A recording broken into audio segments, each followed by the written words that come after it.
لعيبه كوره نهايه السبعينيات وفتره الثمانينات كلها، سواء الكابتن شوقي غريب والكابتن محمد حلمي، اتنين من لاعبي الوسط اللي كان عندهم مستوى عالي في الكوره. تتلعب تاني عند الونش، تاني خطأ للونش، خطيره خطيره، أمد أكري، جول جول جول.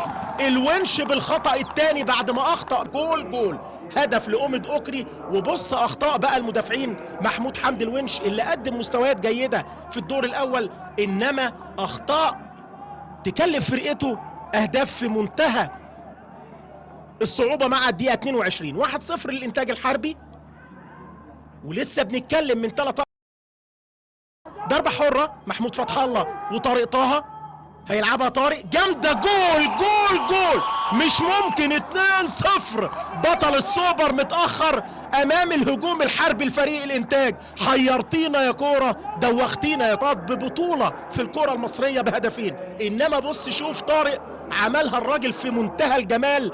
2-0. محمود جنش اللي وقف الحائط البشري والمفروض واخد الزاويه الثانيه، هيسأل برضو مع الحائط عن الهدف. ادي اللعبه اتكلم عليها محللنا كابتن احمد سليمان مدرب حراس المرمى الكبير لمنتخب مصر.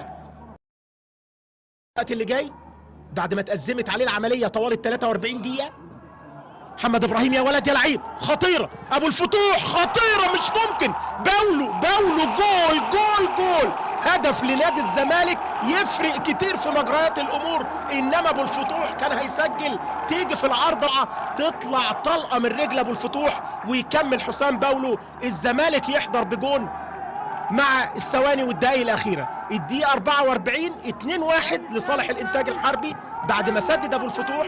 لسه جوه الملعب اهو في الاعاده وبيكملها باولو بدماغه، هدف اول لصالح نادي الزمالك.